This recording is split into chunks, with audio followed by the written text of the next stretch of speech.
Monsieur le Président, qu'en est-il alors, puisque nous sommes dans le même chapitre des emplois? Je crois qu'il a été promis 50 000 emplois en un an, et en un an de gestion, il y a eu plus de 64 000 qui ont été créés.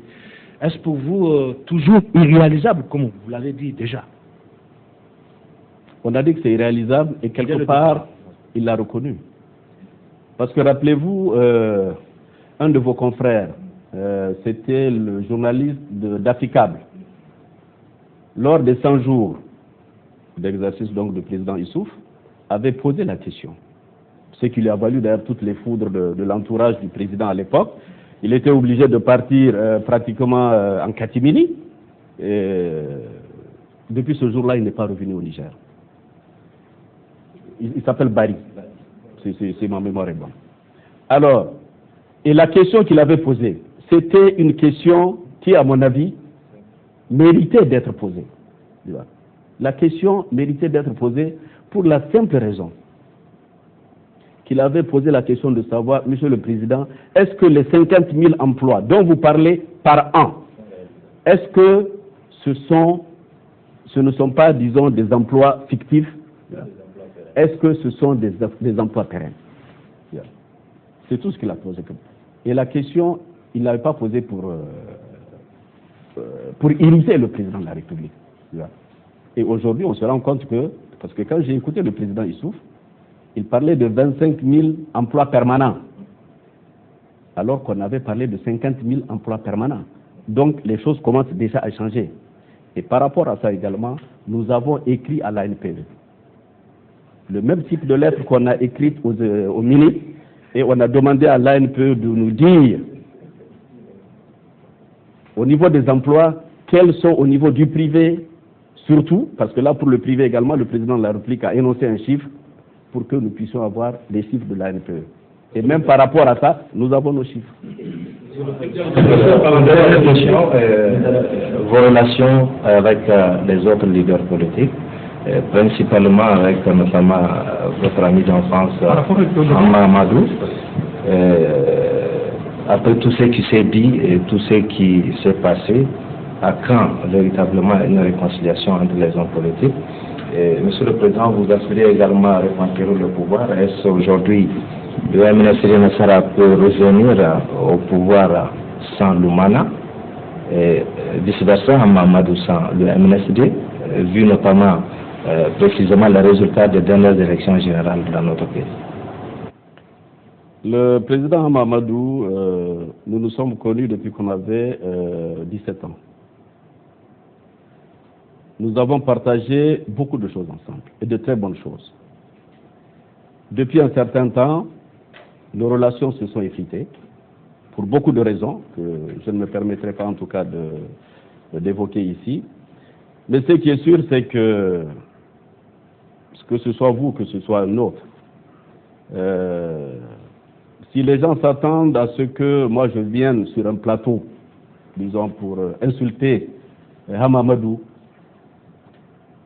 l'éducation que j'ai reçue ne me permet pas de le faire. Même si lui, il a eu à le faire, et malheureusement même à l'extérieur. Moi, je ne le ferai pas. Concernant les autres leaders, nous avons de très bons rapports. J'ai de bons rapports avec tout le monde. Parce que moi, je dissocie toujours les rapports sociaux avec la politique. J'ai des parents qui sont à Lumana. J'ai des parents qui sont à CDS, j'en ai qui sont au PNDS. Chacun a choisi sa voie. Par rapport à la politique, nos chemins ne se croisent pas, ou se croisent peut-être sur la base en tout cas de quelque chose, sur le plan politique. Hein, mais je garde mes rapports sociaux avec tout le monde.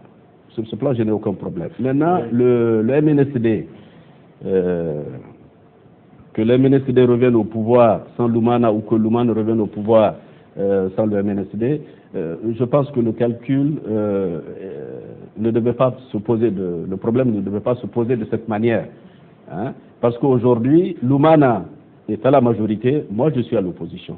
Lumana est dans une alliance avec le PNDS et d'autres partis, et moi je suis à l'opposition avec CDS et d'autres partis.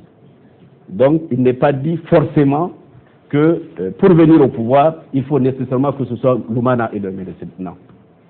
Dans le cadre de ces rapports, quels sont les rapports que vous entretenez avec le président de la République maintenant que vous êtes chef de file institutionnalisé et formalisé? On se rappelle que par le passé, avec l'ancien président, ces rencontres régulières entre le chef de l'opposition et le pouvoir se déroulaient sans gros problème. Maintenant que vous avez, disons, le chef de file, la fonction de chef de file a été institutionnalisée et formalisée, est-ce que depuis vous avez envisagé d'avoir ce genre de rapport, de contact, de consultation régulière? Je vous avais expliqué tout à l'heure que nous nous rencontrions et je vous ai donné également les raisons pour lesquelles c'est moi qui ai mis fin donc, à ces rencontres. Et je vous ai donné la raison et je vous ai dit également qu'un journaliste lui a posé même la question et il a promis de faire ce qu'il devait faire. Mais ce qu'il devait faire, à mon avis, il y a longtemps. Maintenant qu'il l'a fait maintenant, c'est très bien. Hein. Nous attendons de voir maintenant l'adoption de cette loi, hein, voir son contenu. Hein.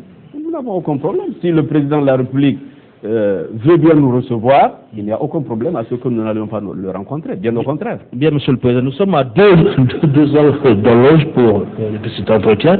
Nous allons essayer de l'achever par des questions sur vos rapports avec, par exemple, la presse et sur les questions d'actualité.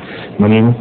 Oui, Monsieur le Président, l'ordonnance 2010-35 du 4 juin 2010 dépénalise désormais les délits par voie de presse.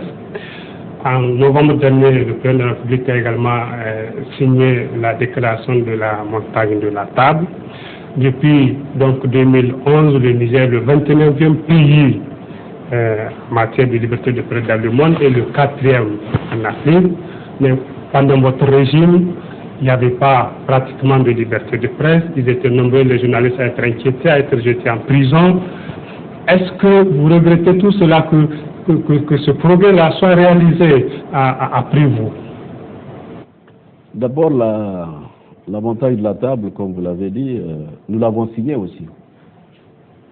Nous, on n'a pas fait peut-être de bouquin autour, mais nous avons eu à la signer. Deuxièmement, j'ai suivi effectivement le rang qu'occupe donc le Niger. De la 179e place, on est arrivé, je crois, à la 29e sur le plan mondial et 4e, je crois, sur le plan africain. C'est très bien. Hein. Mais je pense que toute cette dynamique-là, c'est beaucoup plus, on la doit, à mon avis, à la presse privée. On ne la doit pas à la presse publique. Et je vais vous dire pourquoi. Parce que, je ne sais pas, je ne connais pas les critères sur lesquels Reporters sans frontières, donc, qui a fait l'analyse, c'est basé pour le classement. Hein. Mais c'est qui il a comparé les deux situations de votre régime. Pardon, il a comparé les deux situations pendant votre régime et maintenant à partir de la transition où le journaliste est désormais libre, réellement libre de faire son travail. C'est uniquement le journaliste. Mais ce n'est pas dans le traitement aussi, disons, de l'information. Ça fait partie. Alors comment vous pouvez m'expliquer que le président de la République, qui a été élu sur la base de 58% de voix, il vient parler, il a droit à l'ORTN, à tous les fronts, et moi, quand je dois parler, on me refuse le studio de l'ORTN. Je suis en train d'éluder ma question, monsieur le président. Je n'élude pas, j'en viens. Vous l'avez fait aussi. C'est pour dire, je ne suis pas président, je n'ai jamais été président de la République. Oui, vous avez géré également le ministre. J'arrive. Quand j'étais Premier ministre, et c'est curieux, l'ANEPI, comment ça s'appelle, il y a une association qui s'appelle l'ANEPI.